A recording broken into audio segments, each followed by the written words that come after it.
Hello students, क्या आपको पता है गॉस डॉटर मेथड क्या होती है? चलिए समझते हैं। गॉस डॉटर मेथड एक सिस्टम ऑफ लीनियर इक्वेशंस को सॉल्व करने की मेथड होती है। अब इसमें होता क्या है कि देखो, हमारे पास में non homogeneous system of linear equations का एक जनरल फॉर्म होता है Ax इक्वल्स टू b। सबसे पहले तो हमें क्या करना होता है, जो हमारे पास मैट्रिक्स A है उसे हम कन्वर्ट करेंगे आइडेंटिटी मैट्रिक्स में। ओके, पर इसमें सिर्फ और सिर्फ हम रॉ ऑपरेशंस का ही यूज कर कन्वर्ट करेंगे।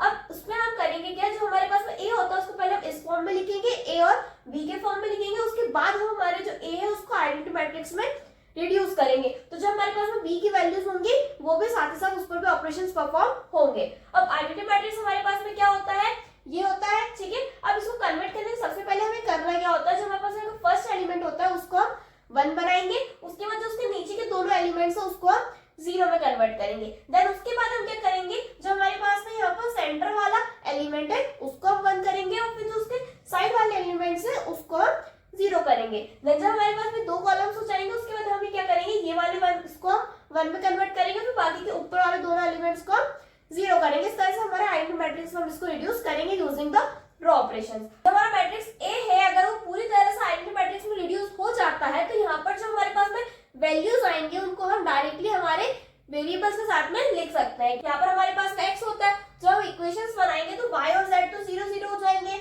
यहाँ पर x और z 0 हो जाएगा, यहाँ पर x और y 0 हो जाएगा। तो देयरफॉर ये वैल्यूज हमारे पास में काइंड की होगी, x y z की होगी। तो x इक्वल्स टू हमारे पास में यहाँ पर जो वैल्यू आएगी वो हो जाएगा, y इक्वल्स टू ये हो जाएगा, z इक्वल्स टू हमारे पास में ये हो जाएगा, x y z या जो भी हमारे पास में वेरिएबल्स हो वो। तो इसलिए यहाँ पर हमें क्या मिलेंगे, यूनिक सॉल्यूशंस मिलेंगे। और यूनिक सॉल्यूशंस मतलब क्या होता है, हमारे सॉल्यूशंस क्या है, कंसिस्टेंट है। अब अगर हमारे पास में अगर इस टाइप से अगर कुछ कन्वर्ट हो रहा है कि जो हमारे पास में एक कोई रो है अगर वो पूरी क्या हो रही है, 0 में कन्वर्ट हो रही है, तो वहां पर हम क्या करेंगे, इक्वेशंस को बनाएंगे और फिर उसके बाद हमारी वैल्यूज को फाइंड करेंगे। और इस तरह से हमारे पास में क्या आता है, मेनी सॉल्यूशंस उसके लिए एग्जिस्ट करते हैं। और मेनी सॉल्यूशंस से मतलब कि सॉल्यूशंस क्या हमारे पास में कंसिस्टेंट है। अब हम बात करते हैं कि अगर हमारे पास में इस तरह से अगर कोई फॉर्म बन रहा है, मतलब कि ये रो तो हमारे पास में 0 हो रही है लेकिन यहाँ पर हमारे पास में कोई वैल्यू एग्जिस्ट कर रही है। तो अब यहाँ पर देखो, यहाँ पर हमारे पास मिलना क्या चाहिए, यहाँ पर हमें 1 मिलना चाहिए था बट 1 नहीं है, पर वहां पर क्या है, 0 है। तो x y z तीनों की वैल्यूज क्या आ रही है,